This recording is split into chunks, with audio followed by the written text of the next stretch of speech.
여러분 안녕하십니까? 그것이 알고 싶다의 권영찬 교수입니다. 오늘은 이찬원이라는 가수에 대해서 집중 조명해 보려고 합니다.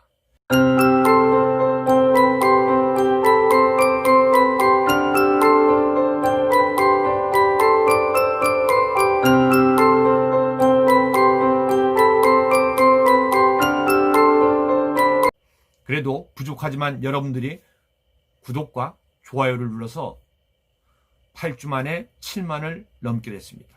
감사합니다. 그래서 이찬원 씨 팬들에게 이러한 내용을 공개하기로 했습니다. 하지만 저는 그 덕분에 살이 2kg나 빠지고 의자에 오래 앉아있다 보니 옛날에 고생했던 디스크, 통증이 다시 재발해서 현재 치료를 받고 있습니다.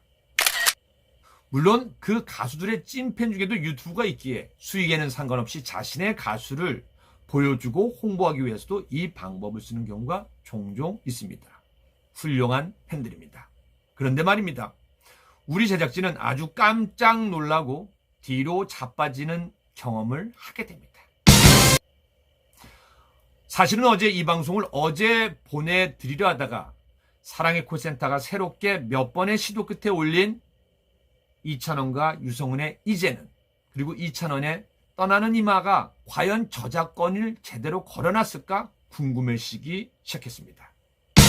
그래서 다시 재편집에 들어가서 여러분에게 올려드린 영상처럼 다시 올려드렸습니다.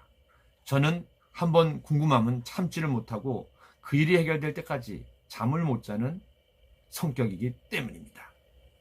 그런데 또 한 번의 아픈 눈물을 흘려야만 했습니다. 가수 오승근 씨의 떠나는.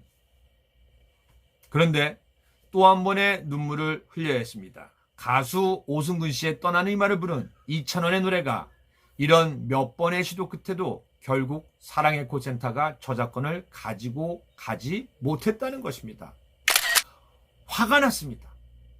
화가 났지만 차라리 사랑의 콜센터가 수익을 가져가기 위해서 그러한 행동을 했고 결론적으로 수익을 가져가겠다면 이것 또한도 창작 활동이고 수익을 내야 되는 활동이기 때문에 그나마 이해할 수 있습니다. 돈 벌고 싶구나, 더 벌고 싶구나 라고 이해하면 됩니다. 그런데 말입니다. 제가 영상을 올려드리고 영상에 참여할 것이라고 이야기하고 일부러 더 봐달라고 하고 영상을 올렸습니다.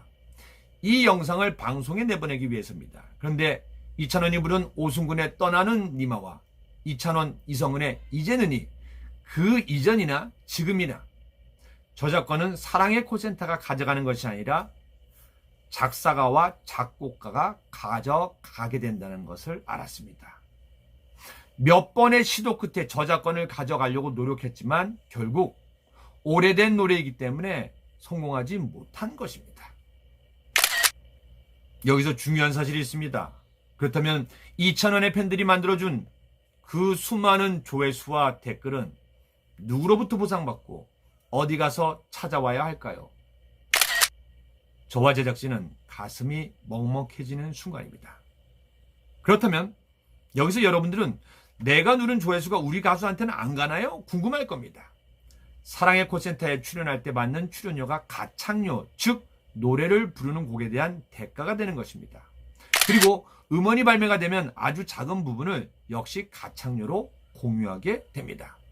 대신 이찬원의 노래가 조회수 100만, 300만, 1000만을 넘어서게 되면 언론 기사에 크게 노출이 되면서 이찬원의 지명도가 높아지고 인지도가 많이 높아집니다. 코로나19가 끝나고 행사가 진행된다면 그 인지도와 인기는 바로 출연료와 연결이 됩니다. 그리고 심지어는 광고까지 연결되는 경우도 많습니다. 물론 사랑의 콜센터 PD나 작가, 즉 제작진이 이 영상을 올리지는 않는 것 같습니다. 방송 내에 온라인 사업팀이 따로 있거나 아니면 자회사를 둬서 외주로 일을 줘서 진행할 수도 있기 때문입니다. 하지만 다른 공중파나 종편에서는 이렇게까지 수익의 극대화를 하지는 않는 것 같습니다.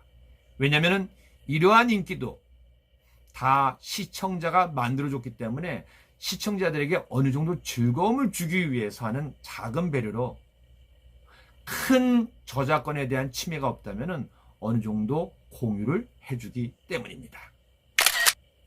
우리 제작진은 방송을 앞두고 사실 큰 고민에 쌓였습니다. 이러한 유튜브 시스템이나 알고리즘을 지금 현재도 모르고 활동하는 유튜버분들도 굉장히 많기 때문입니다. 제가 찾은 알고리즘과 제가 찾은 유튜브 시스템은 어찌 보면 저만의 것이기 때문입니다.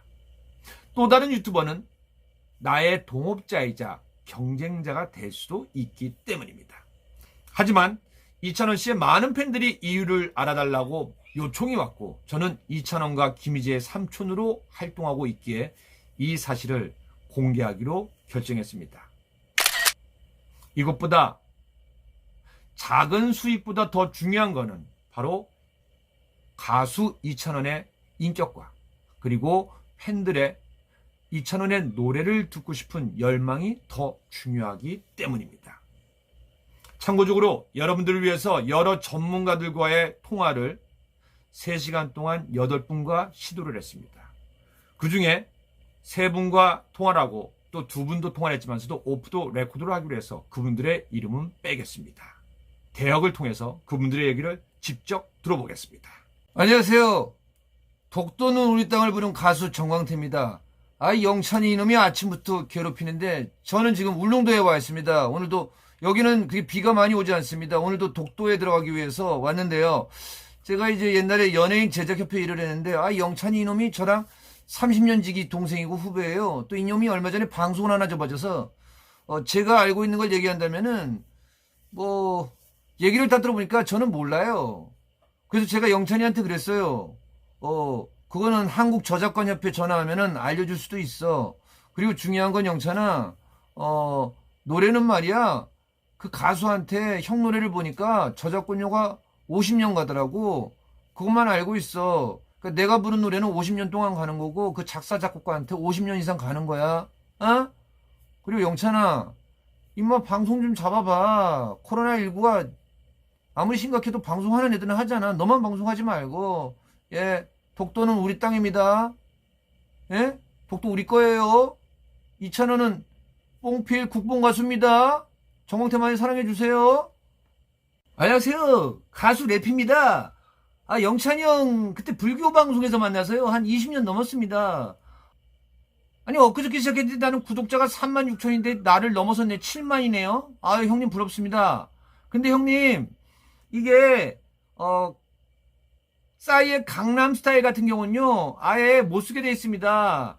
그리고 저도 얼마 전에 이 라이브 진행을 했는데 이 가수들이 저작권을 걸어놓거나 아니면은 원곡자가 저작권을 걸어놓은 곡이 따로 있습니다.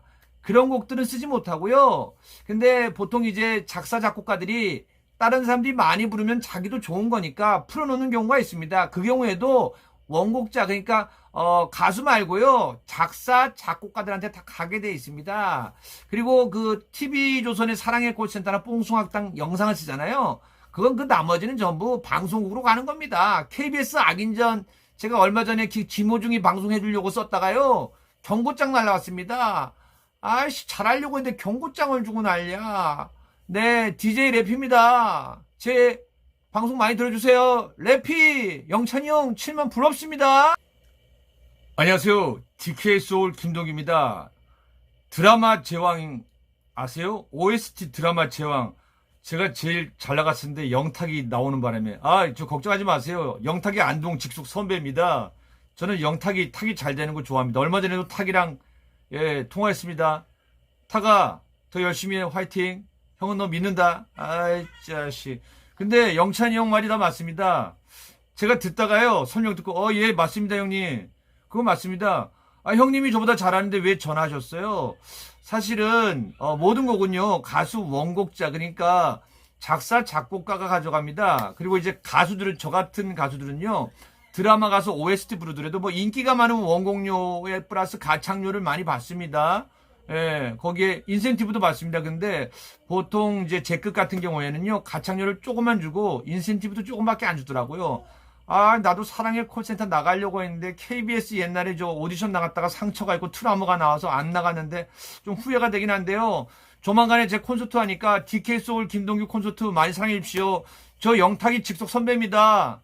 타가 형 얘기 좀 방송 나가서 좀 해라. 에이, 영찬이 형 고마워요. 네. 다들 자기 얘기만 하는군요. 그리고 지금은 은퇴하신 KBS 전 쇼오락 프로그램 모 국장님과 전국 노래자랑 국장님은 은퇴를 하시고 등산 중이었는지 아니면 비가 와서 파전에 막걸리를 하시는지 아니면 교회 가서 예배를 드리는지 전화 통화가 안 되고 문자로 영찬아 좀 이따 통화하자라고 내용이 왔습니다. 여기서 가장 중요한 것은요. 저와 우리 제작진은 이찬원과 이찬원 팬분들의 정신적인 건강을 위해서 저희 제작진의 손해를 감수하고도 올려드기로 결정했습니다. 그리고 10시간 동안 제작을 해서 올리는 것이니 많이 봐주시고 대신 저는 바라지 않습니다. 아무것도 바라지 않습니다. 대신 하나 이찬원님을 많이 사랑해 주시기 바랍니다. 그리고 가장 중요한 사실은 그럼에도 불구하고 사랑의 콜센터와 뽕숭악당의 이찬원씨 영상은 계속 좋아요와 댓글을 달아주셔야 됩니다. 그것이 그 가수의 지명도이고 인기와 비례되는 세상이 되었기 때문입니다. 마지막으로 권영찬 교수님을 불러서 마무리를 하겠습니다. 네, 여러분 안녕하세요. 권영찬 교수입니다. 아유, 지는 좋은 거다 하고 나는 맨날 이상한 것만 시키고 뭐 그래도 나와야죠. 일이 이거밖에 없는데요. 얘는 뭐냐고요? 우리 지금 바닥에서 제 첫째 아들이 보고 있는데 이거 들고 와라고. 저는 팬들 여러분 말 잘 듣고요. 여러분 말 잘 듣고 제 아들 말도 잘 듣습니다. 이찬원 씨, 당신은 최고입니다. 신경 쓰지 마세요. 원래 크게 될 사람은요, 어디로 가든 크게 됩니다. 그리고 이찬원 팬만 최고가 되면 안 됩니다. 예? 여러분들도 최고가 되어야 됩니다. 행복하시고 꿈꾸시고 도전하시고 건강하셔야 됩니다. 이찬원 최고, 이찬원 팬카페 최고. 근데 찬원이 어머님 되게 궁금합니다. 도대체 어렸을 때 뭘 먹였기에 이렇게 찬원 씨가 노래도 잘하고 인기도 많고 아이고 그냥 팬카페 갔더니 댓글이 그냥 몇천 개 올라는 게 아이고 우리 어머님 요즘 밥 안 먹어도 좋겠어요. 이찬원 최고, 이찬원 팬카페 최고, 우리 모두 최고입니다.